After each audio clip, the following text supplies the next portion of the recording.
What's up? What's up? You're in the right place now. Oh, you clicked on the right video cuz I got something good for you. I'm going to talk about what kind of where we're at as far as black people who are the Israelites, the race known as Negroes all over the world. We are the true children of God. And so I want to talk about kind of where we're at and what to expect, what to look forward to. What is Yahweh going to do for us ultimately? So let's start here in Daniel chapter 12. And there was a sister, an Israelite sister, who gave a fine lesson yesterday, and the verses got me thinking. So I went back at some of the verses that she gave, and I want to emphasize some things. So there's a specific part of Daniel chapter 12 that I want to emphasize. Verse 4. It says, and this is after Daniel is answered by the angel, and he tells him what to expect in the end times. Now he says, "But you, Daniel, shut up the words and seal the book, even to the time of the end." Now listen, this is the point that I'm trying to bring to you. Many will run back and forth, and knowledge will be increased. Did you hear that? So at the time of the end, so there's things that we're not going to understand, and that's why Daniel didn't understand many of the things that he was being told. He understood some, but some things were a mystery. But it was not for him to understand at that time. It was for the end times. We are at the end times, and so how do we know? Because we're waking up. Yahweh's waking his children up. Like in Ezekiel 37, he's waking up the dry bones of Israel from their graves, which are the nations that we've been in. And he's putting life in the bones, muscles, and sinews.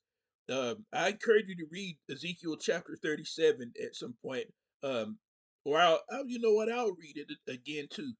But anyway, the point is that many people now are running back and forth because knowledge is increasing. In other words, we're finding out things. Black people, African Americans, slave descendants, Africans, people all over Africa, all over the world. Black people are realizing that we are the true children of Israel.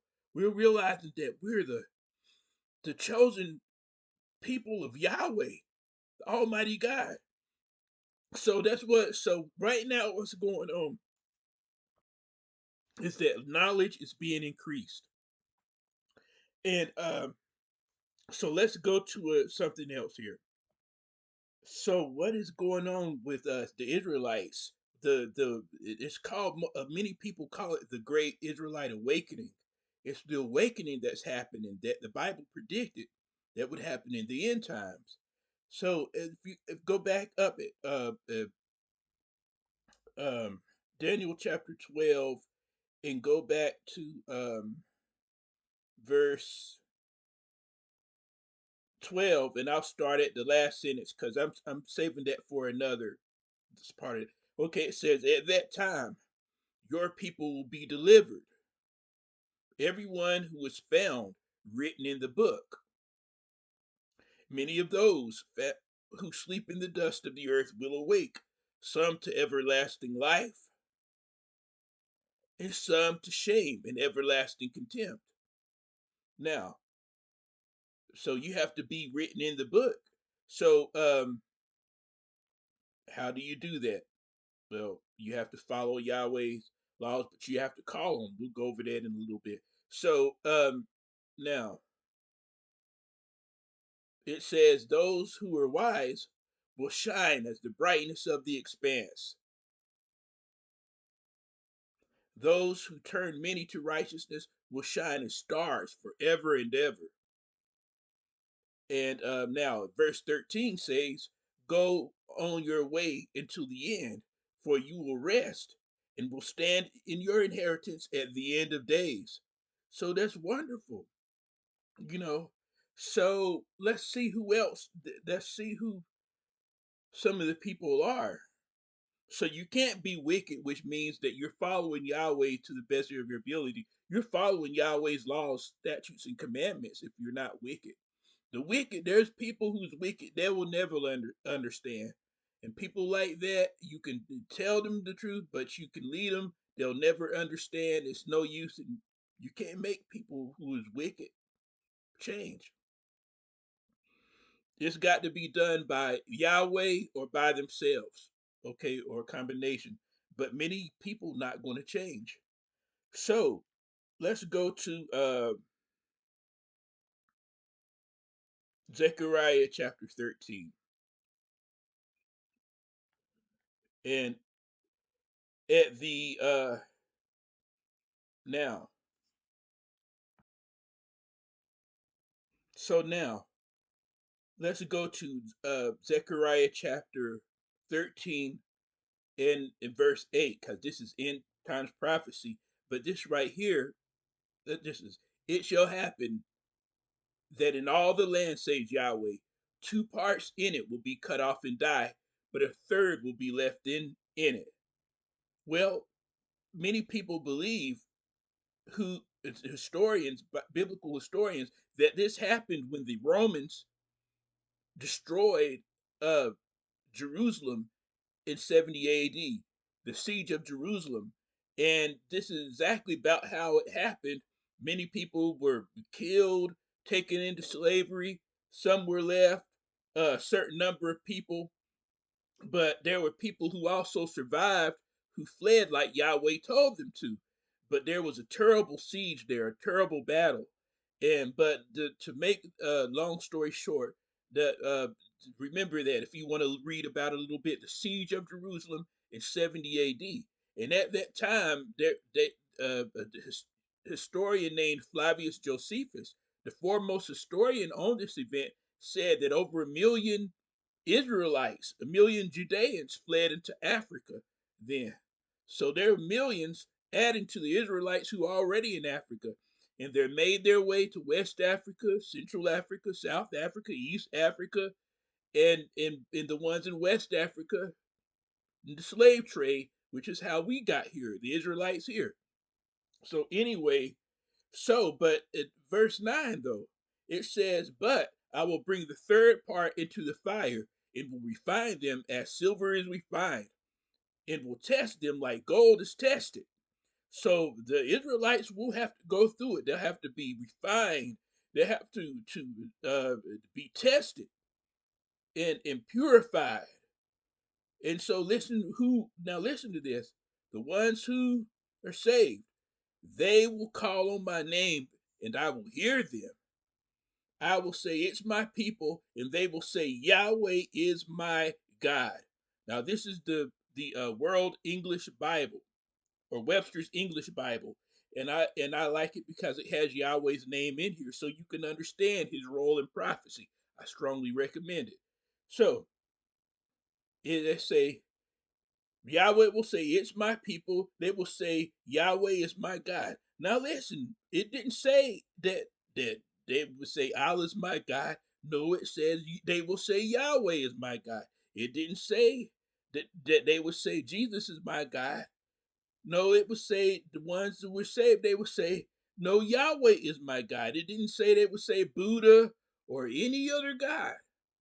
Even if the person they worship is themselves, even if the person they worship is another person or anything, money. But right there, it says Yahweh's people. He will say, I will say, Yahweh will say, it is my people, and they will say, Yahweh is my God. That's it. You have to call on Yahweh, and Yahweh has to be your God and nobody else. Let's reinforce that. Let's reinforce it. Proverbs, one of my most favorite as far as the name of Yahweh. It says in the Webster's English Bible, the name of Yahweh is strong. I'm sorry. The name of Yahweh is a strong tower.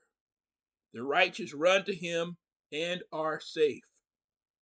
So right there, the name of Yahweh is a strong tower. The righteous run to him and are safe.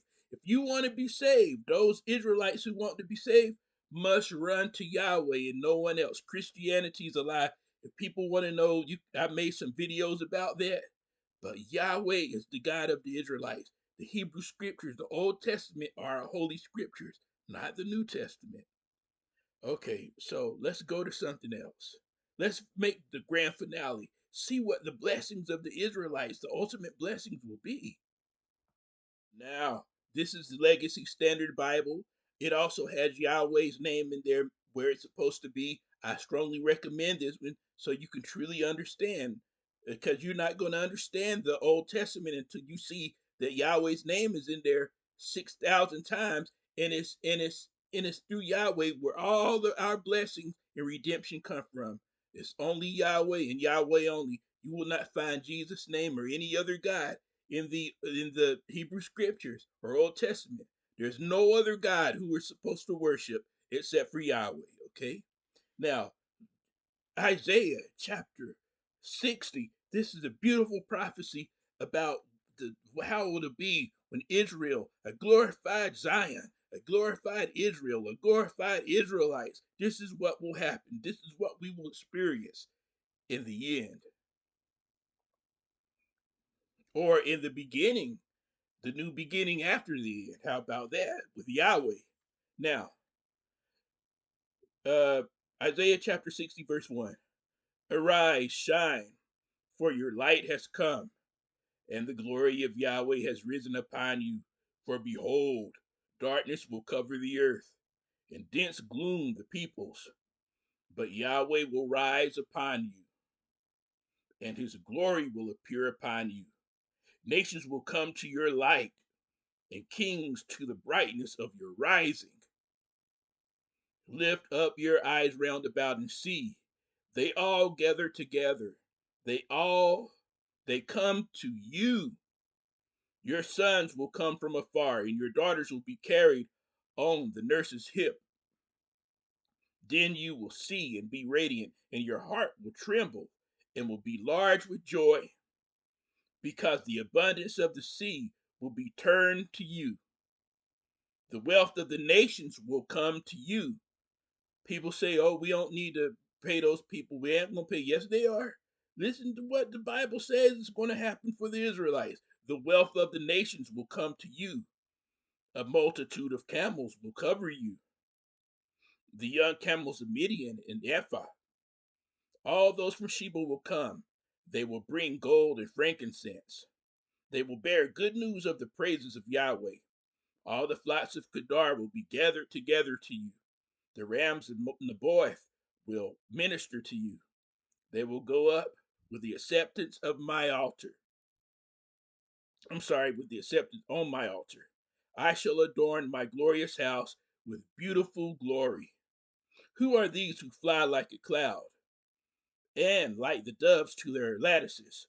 Surely the coastlands will hope in me, and the ships of Tarshish will come first, to bring your sons from afar, their silver and their gold with them, for the name of Yahweh your God, and for the Holy One of Israel, because he has adorned you with beautiful glory.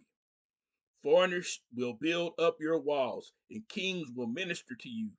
For in my wrath I struck you, but in my favor I have had compassion on you. Your gates will be open continually. They will not be closed day or night, so that men may bring to you the wealth of nations, with their kings led in procession. For the nation and the kingdom which will not serve you will perish, and the nations will surely be laid to waste. The sons of those who afflicted you will come bowing to you, and those who spurned you will bow themselves at the soles of your feet, and they will call you the city of Yahweh, the Zion of the Holy One of Israel. So I'm going to stop there at 14. What I may do is just come back and read that only. Yeah, because I ran out of time, but we have many blessings to look forward to. Peace and blessings to you.